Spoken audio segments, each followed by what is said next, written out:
You are watching FNI News. नमस्कार। आज के इस प्रोग्राम में उपस्थित हम सबके लिए बहुत ही आदरणीय दिल्ली के उपराज्यपाल महोदय विनय कुमार सक्सेना जी, मेरे साथ दिल्ली गवर्नमेंट में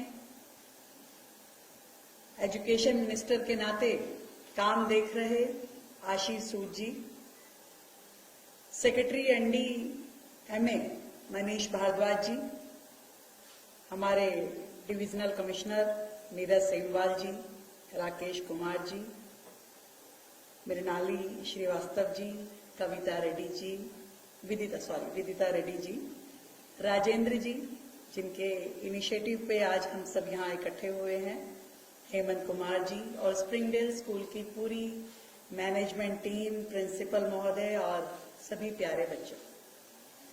आज का ये इवेंट आप सबके लिए थोड़ा सा लग रहा होगा कि हम क्या करने आए हैं, ये इवेंट है क्या। और हम सब लगातार कभी टीवी में, कभी न्यूज़पेपर्स में अलग अलग मौके पे कुछ ना कुछ डिजास्टर की बातें सुनते हैं। कहीं भूकंप की बात सुनाई देती है तो कहीं बाढ़ की बात। पिछले दिनों जब बहुत बारिश थी पूरे देश में तो पूरा टाइम टीवी पे हम सब ने फ्लड के सीन देखे देश भर में। और इसी तरीके से बीच बीच में जब हम लोग भूकंप की बात सुनते हैं तो हमें लगता है कि ये क्या सच में होता है या इमेजिनरी है या क्या है, क्योंकि भूकंप एक ऐसा इंसिडेंस है कि अचानक आता है, कुछ सेकंड्स के लिए होता है और कई बार इतना सीवियर होता है कि वो ऐसे अनएक्सपेक्टेड रिजल्ट्स वहां पे क्रिएट होते हैं जो हमारी सोच से बाहर है। जब भूकंप आता है तो हम सबके दिमाग में एक क्या आता है, भागो, बाहर भागो। पर अभी आपने एक डेमो देखा कि बाहर नहीं भागना है, क्योंकि उतने सेकंड्स में आप शायद अपने रूम से भी बाहर तक नहीं आ पाओगे या अपने ड्राइंग रूम तक पहुंचोगे या मेन गेट तक, या फिर जो लोग सोसाइटीज में रहते हैं सोसाइटी से नीचे आना, लिफ्ट लेना, और शायद इतना मौका ना हो, क्योंकि जिन सेकंड्स की बात हम कर रहे हैं उस सेकंड्स में अगर वो भूकंप बहुत सीवियर है तो बिल्डिंग हिल सकती है, कोई छत गिर सकती है, कुछ पंखा, कोई भी ऐसी चीज। हमने सबने एक वीडियो देखा होगा पिछले दिनों कि एक देश में भूकंप आया तो नर्सेज ने बच्चों की ट्रॉलीज को पकड़ के, ध्यान है आप लोगों ने, एक रील बहुत वायरल हुई कि एकदम से आया तो वो नर्सेज थी, उन्होंने सोचा कि क्या करना है, बहुत छोटे न्यूबॉर्न बेबीज उस कॉट्स में थे, तो उन्होंने उस भूकंप में जब पूरा बिल्डिंग हिल गया तो उन्होंने एक एक नर्स ने दो तीन कॉट को होल्ड किया ताकि वो बच्चे सेफ हो सके। तो ये एक प्रेजेंस ऑफ माइंड कि आपने उस परिस्थिति में क्या करना चाहिए जब ऐसी कोई डिजास्टर हो, और ये कुछ बेसिक नॉलेज हम सबको होनी चाहिए। अब आप सोचोगे बच्चे ही क्यों? बच्चों को इसलिए कि आदरणीय प्रधानमंत्री नरेंद्र मोदी जी का ये मानना है कि आप जो यंग जनरेशन है वो देश के ब्रांड एम्बेसडर्स हैं। जब स्वच्छता अभियान की बात पूरे देश में हुई तो आप सबको ही ब्रांड एम्बेसडर बनाया गया और बहुत अच्छे रिजल्ट हमने देश में आने लगे। इसको देखा जब बच्चों ने ही अपने माँ बाप का हाथ पकड़ पकड़ के बोला कि भाई गंदगी नहीं फैलानी, गाड़ी से कूड़ा बाहर नहीं डालना है, डस्टबिन में रैपर कोई है, कुछ भी आपका ऐसा कूड़ा है आप उसको रखते हैं और उसके बाद में जाके किसी डस्टबिन में डालते हैं।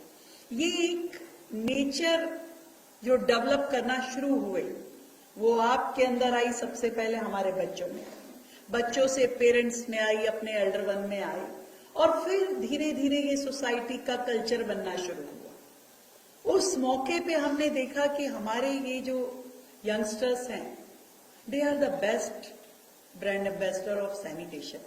स्वच्छता अभियान में बहुत अच्छा रोल प्ले हमारे बच्चों ने किया, और वो भी एक मोमेंट है, कोई 1 मिनट या 1 दिन या 1 महीने में खत्म होने वाला प्रोजेक्ट नहीं है।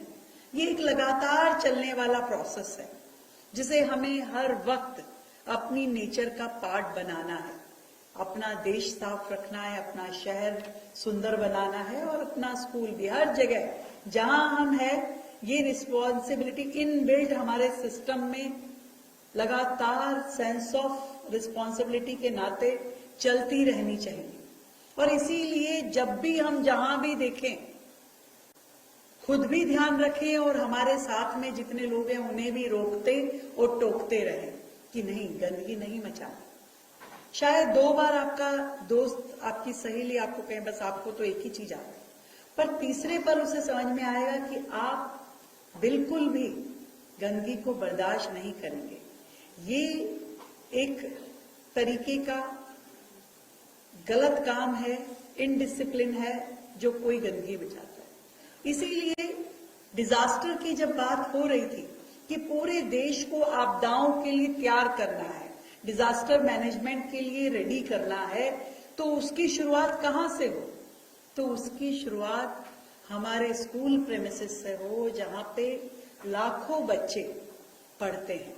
कल को कुछ भी मिस हैपनिंग होती है उस प्रेमिसेस में, तो सबसे ज्यादा इफेक्ट होने वाली इंस्टीट्यूशंस कौन सी होंगी? वो स्कूल होंगी। और इसीलिए जब डिजास्टर रेडी स्कूल कैंपेन की बात आई तो दिल्ली जो देश की राजधानी है वहां से शुरू किया गया। I am so happy. मैं धन्यवाद करना चाहती हूँ अपनी एनडीएमए की टीम से, आप सभी से, एचओडी महोदय से, कि आपने दिल्ली को चुना। दिल्ली पूरे देश के लिए रोल मॉडल बनना ही चाहिए, हर एक एस्पेक्ट में, हर एक सेगमेंट में। दिल्ली को रोल मॉडल बनाने के लिए आज हमारे ये बच्चे brand ambassador for safety measures इसके नाते से काम करेंगे।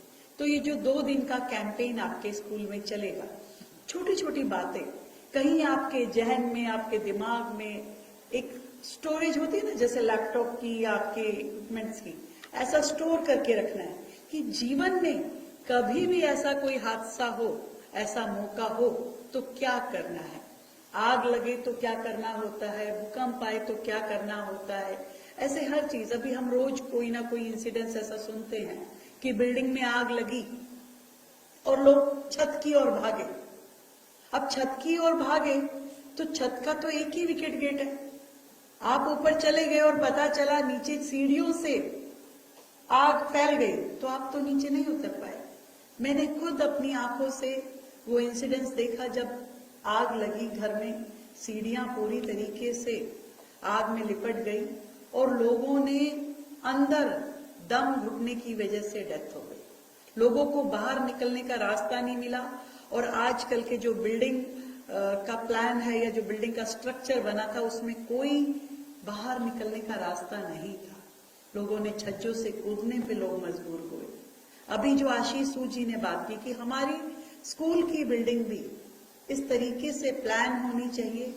हम बहुत सारी जगह पे जब फायर सेफ्टी के लिए एनओसी के लिए बात करते हैं तो लोगों को कई बार तकलीफ होती है कि अरे अब फायर सेफ्टी का एनओसी लेने के लिए हमें 2 सीढ़ी बनानी पड़ेगी, हमें उसका विड्थ इतना रखना पड़ेगा। पर ये सोचिए कि वो काम करना किस लिए जरूरी है कि भगवान ना करे जब ऐसा कोई इंसिडेंस हो तो हम सबकी जान बच पाए। तो मैं सबको बहुत ढेर सारी बधाई देती हूँ, स्कूल मैनेजमेंट को स्पेशली, कि आप सब ने इनिशिएटिव लेके इन बच्चों को इसके लिए टाइम निकाला। और हर बच्चे के जहन में इस चीज को हमें रखना होगा कि कभी भी कोई भी आपको तकलीफ आए तो आपको किस तरीके से मूव करना है, कैसे सोचना है और क्या करना है जिससे आप अपनी भी जान बचा सकें और बाकी लोगों की भी। थैंक यू सो मच आप सभी का जो यहाँ पे आए और आज के इस इनिशिएटिव में शामिल हुए।